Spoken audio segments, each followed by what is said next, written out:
Next हम देखते हैं ऑक्सीजन फ्री रेडिकल्स।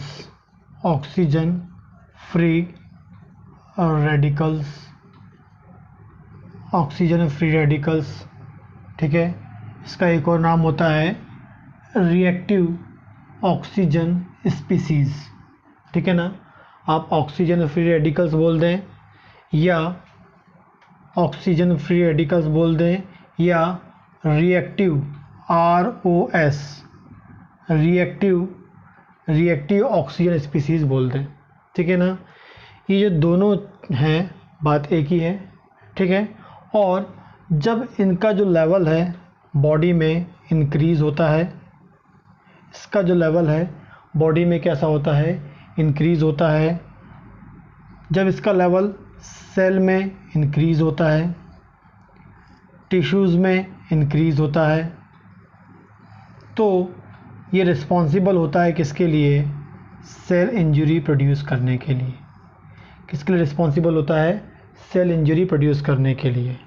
तो ऑक्सीजन फ्री रेडिकल्स बोलें या रिएक्टिव ऑक्सीजन स्पीसीज़ बोलें, ठीक है ना।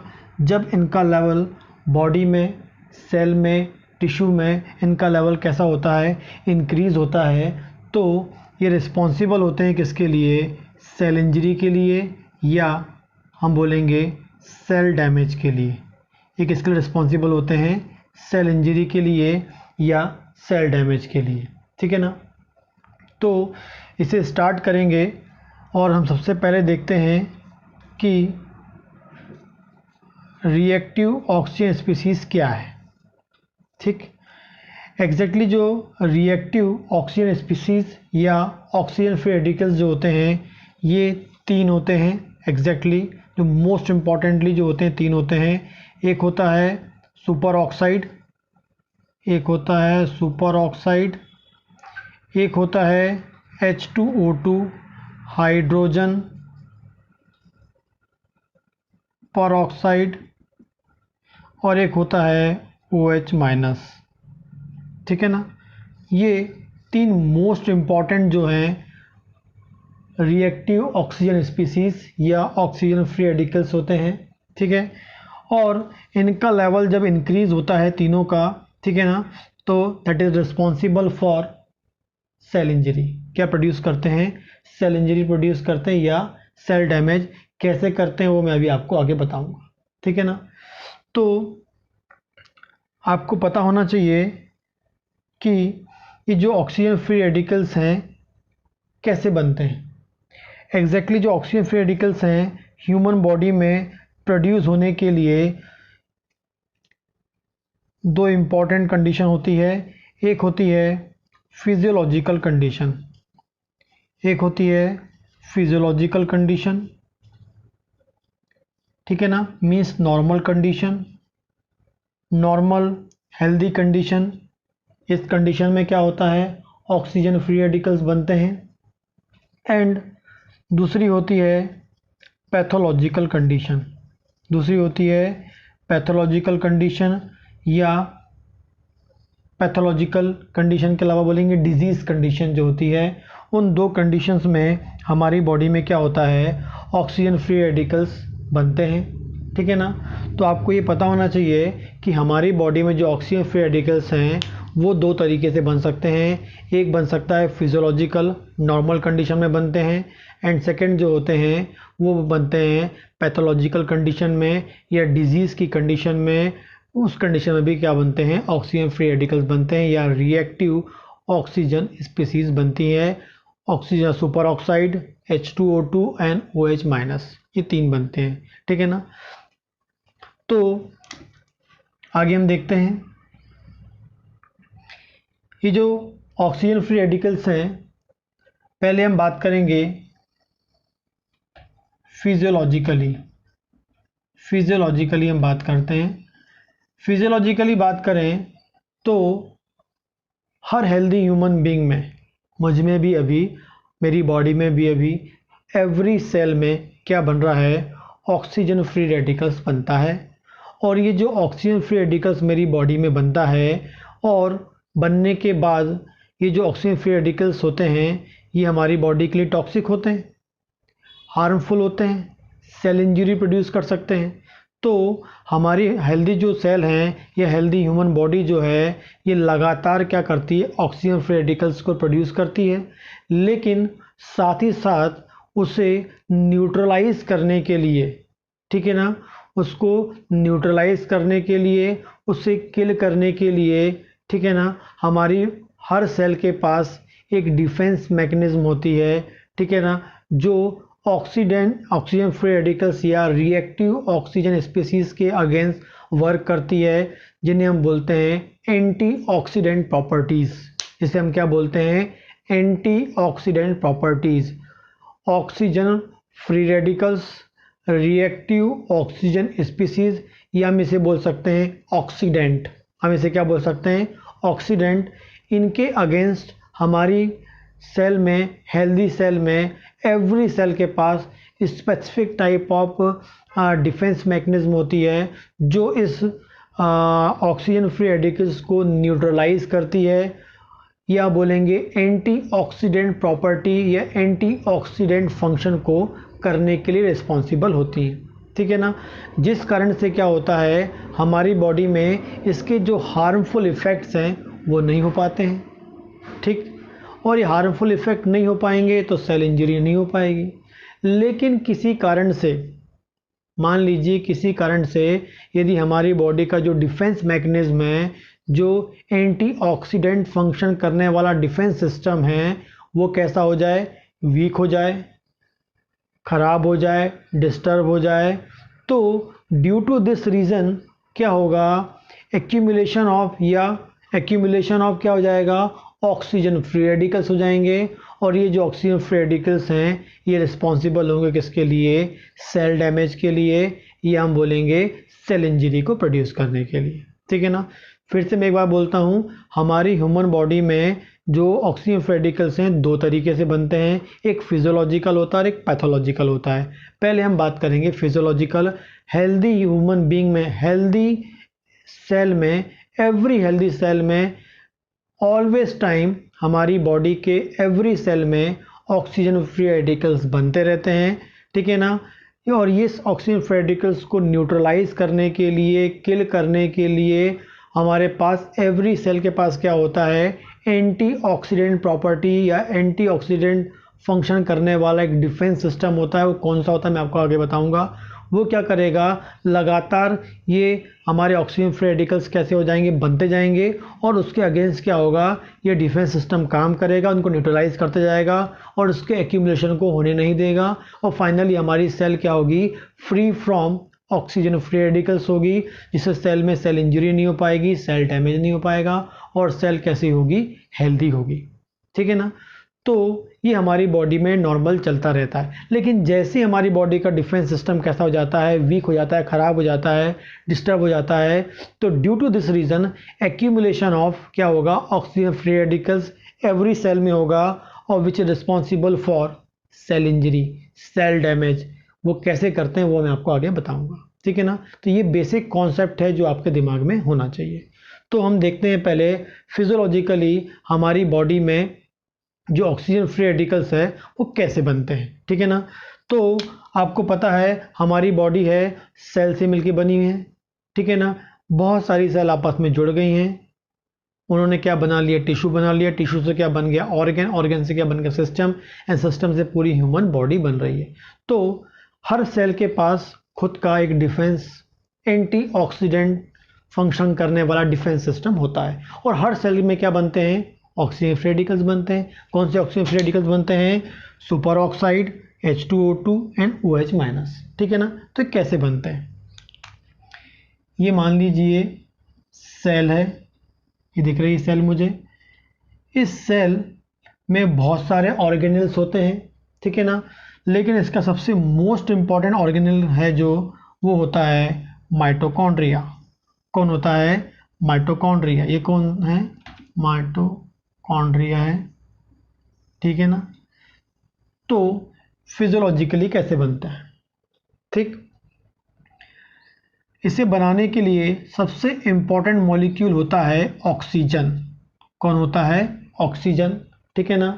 हमने क्या किया, एटमॉस्फेयर से ऑक्सीजन लिया, ऑक्सीजन कहाँ पहुँची, लंग्स में पहुँची, लंग्स से कहाँ पहुँची, वो हमारी आरबीसी में पहुँची, क्योंकि आरबीसी क्या करती है, ऑक्सीजन को कैरी करने वाली टैक्सी है। तो जो हमारा ऑक्सीजन का मॉलिक्यूल कहाँ जाएगा, आरबीसी में जाएगा, और आरबीसी से क्या होगा, ये ऑक्सीजन कहाँ आ जाएगी, इस सेल में आ जाएगी, ठीक है ना।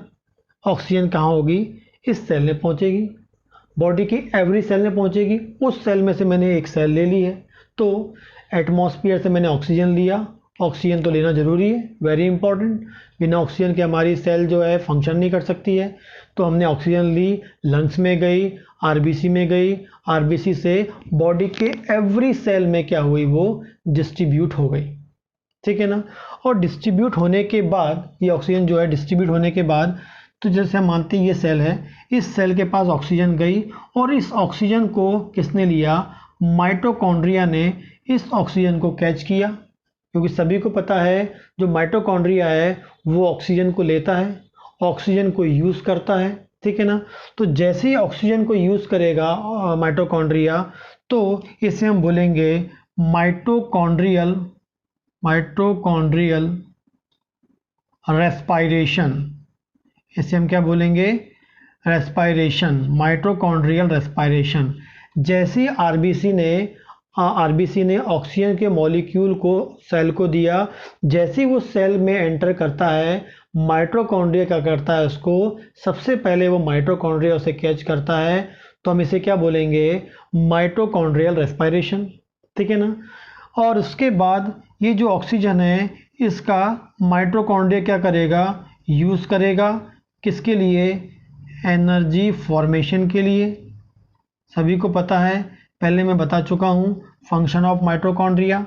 तो उसके बाद ये जो माइटोकॉन्ड्रिया है वो क्या करेगा, उस ऑक्सीजन को पहले क्या करेगा, कैच करेगा, मतलब माइटोकॉन्ड्रियल रेस्पिरेशन होगा, उसे हम बोलेंगे। उसके बाद क्या होगा, ये जो ऑक्सीजन है उसे ये जो माइटोकॉन्ड्रिया है यूज़ करेगा, और काहे के लिए करेगा, एनर्जी फॉर्मेशन, ठीक है ना। किस में यूज़ करेगा, वो एनर्जी फॉर्मेशन करेगा, मीन्स एटीपी का फॉर्मेशन करेगा। जैसे ही ऑक्सीजन का यूज़ करता है और एटीपी फॉर्मेशन करता है, तो माइटोकॉन्ड्रिया में present specific type of enzyme, mitochondria में present specific type of enzyme, वो क्या करेंगे, एटीपी फॉर्मेशन के लिए रिस्पॉन्सिबल होंगे, ठीक है ना। और एटीपी फॉर्मेशन के लिए रिस्पॉन्सिबल होंगे और ऑक्सीजन का यूज़ करेंगे।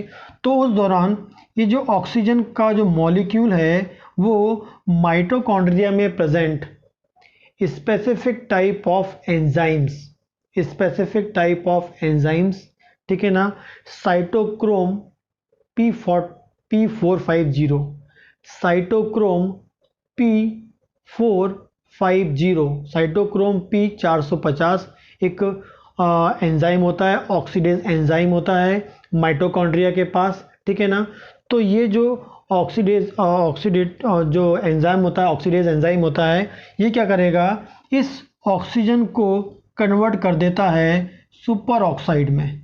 काय में कन्वर्ट कर देता है, सुपर ऑक्साइड में कन्वर्ट कर देता है। सुपर ऑक्साइड को हम ऐसा लिखते हैं, सुपर ऑक्साइड में कन्वर्ट कर देता है, ठीक है ना। तो फिर से मैं आपको बताऊंगा, जैसे ही ऑक्सीजन को माइटोकॉन्ड्रिया ने क्या किया, कैच किया, called mitochondrial respiration, then use किया for energy formation. During this process यहाँ एक एंजाइम होता है माइटोकॉन्ड्रिया में, जिसे हम बोलते हैं cytochrome P450 oxidase enzyme, which is responsible for, किसके लिए रिस्पॉन्सिबल होगा, जो ऑक्सीजन के मॉलिक्यूल को काय में कन्वर्ट कर देगा, सुपर ऑक्साइड में कन्वर्ट कर देगा, ठीक है ना। तो जो सुपर ऑक्साइड हमें बन के मिला है, that is the first reactive oxygen species या oxygen free molecule, oxygen free radical. तो ये हमें फर्स्ट जो ऑक्सीजन फ्री रेडिकल्स हमको यहाँ पर मिल जाता है, ठीक है ना। किससे, एनर्जी फॉर्मेशन करेगा माइटोकॉन्ड्रिया, और उसमें स्पेसिफिक एंजाइम की प्रोसेस से हमको मिलता है, ठीक। तो ये सबसे मोस्ट इम्पॉर्टेंट जो पहला जो ऑक्सीजन फ्री रेडिकल्स है वो हमको यहाँ पर मिल गया है। इसके अलावा इस सुपर ऑक्साइड को फॉर्म करने के लिए इस सेल में कुछ जो दूसरे ऑर्गेनल्स हैं वो भी रिस्पॉन्सिबल होते हैं, जैसे एंडोप्लाज्मिक रेटिकुलम। ये भी क्या करता है, सुपर ऑक्साइड को फॉर्म करने के लिए रिस्पॉन्सिबल होता है, ठीक है ना। इसके अलावा जो साइटोसोल है, साइटोसोल आपको पता होगा, दो ऑर्गेनल्स के बीच का जो साइटोप्लाज्म होता है, ठीक है ना, साइटोसोल, उसके में भी कौन से ऑक्सीडेटिव एंजाइम्स प्रेजेंट होते हैं, ठीक है ना, ऑक्सीडेज एंजाइम प्रेजेंट होते हैं। वो भी रिस्पॉन्सिबल किस चीज़ के लिए होते हैं, सुपर ऑक्साइड को फॉर्मेशन के लिए। इसके पास भी ऑक्सीडेज एंजाइम प्रेजेंट हैं कुछ, जो रिस्पॉन्सिबल हैं किसके लिए, सुपर ऑक्साइड को फॉर्म करने के लिए। इसके अलावा जो सेल मेम्ब्रेन होती है, that is also responsible for formation of super oxide, ठीक है। इसके अलावा जो सेल मेम्ब्रेन है उसमें भी कुछ ऑक्सीडेज एंजाइम्स होते हैं विच is responsible for formation of super oxide. इसके अलावा जो पेरोक्सीसोम होता है ये भी रिस्पॉन्सिबल होता है formation of oxygen free radicals, ठीक है ना। तो एग्जैक्टली हम बोलेंगे 5 इम्पॉर्टेंट सोर्स हैं, ठीक है। उसमें सबसे मोस्ट इम्पॉर्टेंट जो सोर्स होता है फॉर्मेशन ऑफ सुपर ऑक्साइड वो होता है माइटोकॉन्ड्रिया, एंड स्मॉल अमाउंट में कौन रिस्पॉन्सिबल है, endoplasmic reticulum, cytosol, cell membrane and peroxisome. ये सब मिलके क्या करते हैं, इन सब के पास कौन सा एंजाइम होता है, ऑक्सीडेज एंजाइम होता है, और जो रिस्पॉन्सिबल होता है फॉर्मेशन ऑफ सुपर ऑक्साइड या फर्स्ट ऑक्सीजन फ्री रेडिकल्स, ठीक है ना। उसके बाद ये जो आपका सुपर ऑक्साइड है, ये माइटोकॉन्ड्रिया के अंदर ही एक और एंजाइम होता है, सुपर ऑक्साइड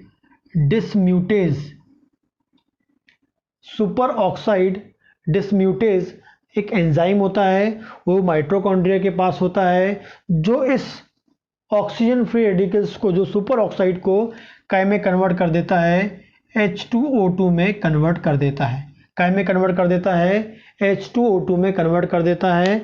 जो सेकेंड हमारा क्या है, ऑक्सीजन फ्री रेडिकल है, उसे बनाने के लिए मुझे क्या चाहिए, सुपर ऑक्साइड चाहिए। सुपर ऑक्साइड होगा तो H2O2 बनेगा, ठीक है ना। तो सबसे पहले बनेगा सुपर ऑक्साइड और वो काय में कन्वर्ट होगा, फिर H2O2 में कन्वर्ट होगा, due to presence of super oxide dismutase enzyme जो होता है वो प्रेजेंट होता है कहाँ पर, माइटोकॉन्ड्रिया में प्रेजेंट होता है, और जो रिस्पॉन्सिबल होता है सुपर ऑक्साइड को काय में कन्वर्ट करने के लिए, H2O2 में कन्वर्ट करने के लिए रिस्पॉन्सिबल होता है। इसके बाद ये जो H2O2 है, इस पे एक इम्पॉर्टेंट रिएक्शन होती है जिसे हम बोलते हैं फेंटन रिएक्शन। ये फेंटन रिएक्शन क्या होती है, ये जो H2O2 है ये क्या होगा, फेरस मॉलिक्यूल से रिएक्ट करेगा, और फेरस मॉलिक्यूल से रिएक्ट करके या फेरस मॉलिक्यूल की प्रेजेंस में, ठीक है ना, H2O2 जो है वो काय में कन्वर्ट हो जाता है, 3rd नंबर का super oxide oxygen free radical, इसका नाम है OH-। और जब ये H2O2 फेरस के साथ रिएक्ट करके OH- फॉर्म करता है, this reaction called Fenton reaction. मैं आपको यहाँ एक इम्पॉर्टेंट चीज़ और बता दूँ, आपको पता होना चाहिए या आपको नहीं पता हो तो आपको मालूम होना चाहिए, एवरी सेल में या इंट्रासेलुलरली जो आयरन है, एक्चुअली जो फेरस है वो क्या है, आयरन का मॉलिक्यूल है, आयरन का फॉर्म है, ठीक है ना। तो आपको पता होना चाहिए कि एवरी सेल या सेल के अंदर जो आयरन होता है वो किस फॉर्म में होता है, फेरिक फॉर्म में होता है, ठीक है ना। लेकिन यहाँ पर कौन सा फॉर्म हो रहा है सेल के अंदर, फेरस फॉर्म है। तो इस फेरिक को फेरस में कन्वर्ट करने के लिए, इस फेरिक को काय में कन्वर्ट करना है, हमें फेरस में कन्वर्ट करना है। तो फेरिक को फेरस में कन्वर्ट करने के लिए यहाँ पर जो सुपर ऑक्साइड है ये इम्पॉर्टेंट रोल प्ले करता है, ठीक है ना। तो ये जो सुपर ऑक्साइड है, ठीक है। जो वहाँ सुपर ऑक्साइड प्रेजेंट होता है वो क्या करता है, इस फेरिक को फेरस में कन्वर्ट करता है। एंड ये जो फेरस होता है, क्योंकि सुपर ऑक्साइड पहले बन चुका है, इस सुपर ऑक्साइड ने क्या कर दिया, इस फेरिक को काय में कन्वर्ट कर दिया, फेरस में कन्वर्ट कर दिया। अब आप ये सोचोगे कि सर यहाँ ये फेरस कैसे बन गया। आपको पता होना चाहिए इस H2O2 को बनने के लिए, इस फेंटोन रिएक्शन को होने के लिए सबसे पहले कौन सा मॉलिक्यूल बनता है, सुपर ऑक्साइड बनता है। यदि सुपर ऑक्साइड होगा तो ये वाली रिएक्शन होगी, और जब ये रिएक्शन होगी इसका ये मतलब है वहाँ पर क्या है, फेरस है। तो सुपर ऑक्साइड होगा तो ऑटोमेटिकली क्या होगा, सेल के अंदर का जो फेरिक है वो काय में कन्वर्ट हो जाएगा, फेरस में कन्वर्ट हो जाएगा। और दैट फेरस, वो जो फेरस है वो एग्जैक्टली क्या करेगा, H2O2 से रिएक्ट करेगा एंड फाइनली फेंटोन रिएक्शन होगी और फॉर्म क्या होगा, फॉर्म होगा क्या आपका OH माइनस थर्ड नंबर का जो ऑक्सीजन फ्री रेडिकल्स फॉर्म होगा। ठीक है ना। तो यहाँ पर आप देख रहे हैं ऑक्सीजन फ्री रेडिकल्स कैसे फॉर्म हो रहे हैं। इसके अलावा इस ऑक्सीजन फ्री रेडिकल्स को बनाने का एक और मैकेनिज्म होता है, ठीक है, वो डायरेक्ट मैकेनिज्म होता है। एग्जैक्टली वो क्या होता है, रेडियोलिसिस ऑफ वाटर। जब वाटर का रेडियोलिसिस होता है, रेडिएशन के संपर्क में जब वाटर आता है तो उससे भी क्या होता है, OH माइनस बनता है। ठीक है ना। तो रेडियोलिसिस के द्वारा भी क्या होता है, रेडियोलिसिस ऑफ वाटर ये बोलना पड़ेगा आपको, उससे भी क्या होता है, OH माइनस बनता है। लेकिन आपको पता होना चाहिए कि ये एक नॉर्मल मैकेनिज्म ऐसा होता है। तो एवरी हेल्दी ह्यूमन बीइंग में अभी भी आप मुझे देख रहे हैं, आपकी बॉडी में भी अभी भी लगातार क्या बन रहा है, ऑक्सीजन फ्री रेडिकल्स बन रहे हैं। मेरी बॉडी में भी क्या है, लगातार ऑक्सीजन फ्री रेडिकल्स बन रहे हैं। कैसे बन रहे हैं, एक बार फिर अपन रिवाइज करते हैं। ऑक्सीजन मॉलिक्यूल मैंने लिया, लेने के बाद लेते ही नॉर्मली भी ले रहा हूँ मैं, वो कहाँ गया, मेरे लंग्स में गया, लंग्स से कहाँ गया, ब्लड में गया, और ब्लड से बॉडी के एवरी सेल में गया। सेल में जाने के बाद क्या होगा, वो जैसी सेल उस ऑक्सीजन को कैच करेगी, सबसे पहले वो कौन उसे कैच करेगा, माइटोकॉन्ड्रिया कैच करेगा। जैसी माइटोकॉन्ड्रिया उस ऑक्सीजन को कैच करेगा, कॉल्ड माइटोकॉन्ड्रियल रेस्पिरेशन।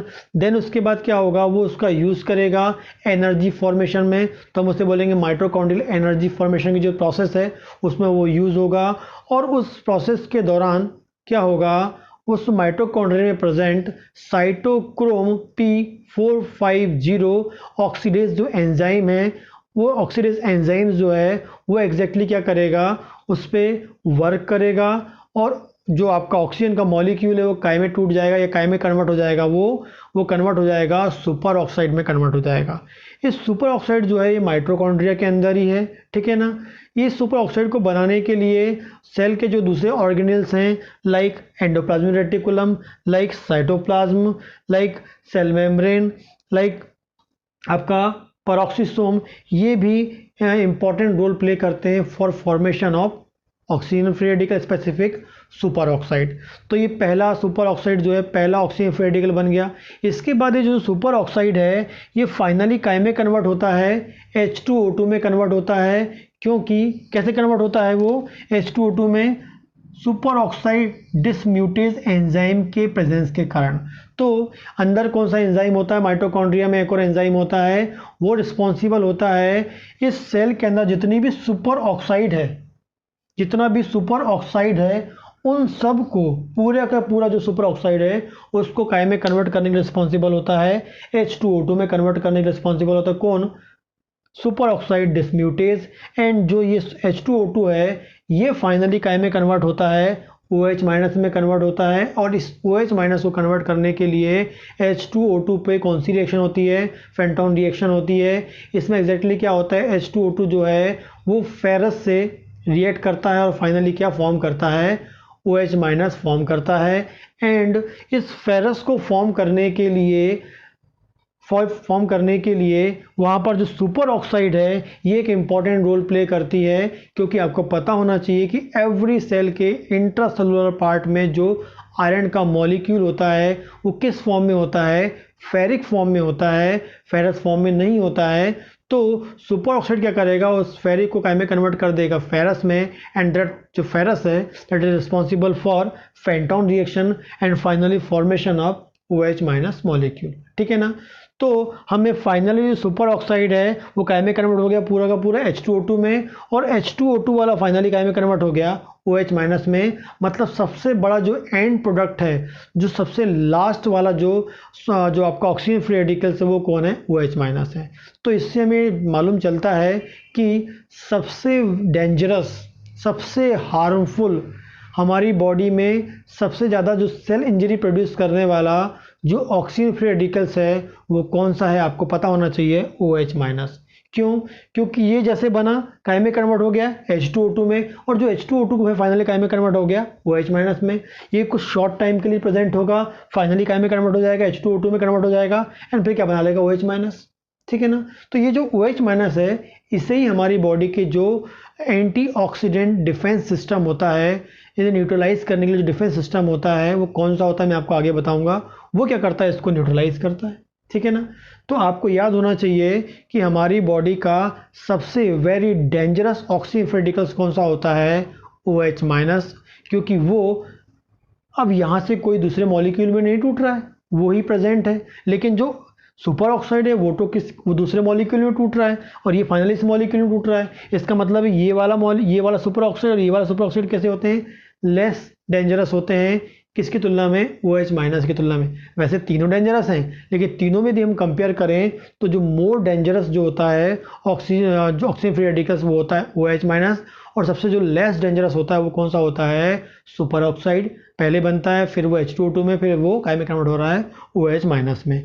तो इस तरीके से हमारी बॉडी में रेगुलरली बचपन से लेके अभी तक और इन फ्यूचर जब तक आप जिंदा हैं तब तक आपकी बॉडी में लगातार कंटिन्यूसली क्या होगा? एवरी सेल में, बॉडी की एवरी सेल में ये बनते रहेंगे। क्योंकि हर सेल में क्या होता है? माइटोकॉन्ड्रिया। ठीक है ना? कुछ सेल को छोड़ के, लेकिन 99.9% जो सेल्स हैं, 90% जो सेल्स हैं उसमें क्या है? आपका ऑक्सीजन को कैच करने वाला माइटोकॉन्ड्रिया होता है। जहाँ माइटोकॉन्ड्रिया, वहाँ पर क्या बनेगा? आपके ऑक्सीजन फ्री रेडिकल्स बनेंगे जो लगातार फॉर्म होंगे और लगातार न्यूट्रलाइज होते जाएंगे हमारी बॉडी के एंटीऑक्सीडेंट डिफेंस फंक्शन करने वाले जो सिस्टम है या जो कुछ एंजाइम्स हैं वो मैं आपको आगे बताऊंगा, वो उन्हें क्या करेंगे? न्यूट्रलाइज करेंगे। लेकिन ये लगातार हमारी बॉडी में बन रहा है। ठीक है ना? तो एग्जैक्टली हम ये बोलेंगे कि हमारी बॉडी में जो ऑक्सीजन फ्री रेडिकल्स हैं वो कौन से हैं? सुपर ऑक्साइड, H2O2 और OH माइनस। ठीक है ना? तो ये आपको पता होना चाहिए। तो ये मैंने आपको बताया है फिजियोलॉजिकली, ये एक सेल ने बताया है, एवरी सेल में ऐसा ही होता है। ठीक है ना? पैथोलॉजिकल में आगे बताऊंगा आपको, लेकिन ये आई थिंक आपको समझ में आया होगा। ठीक।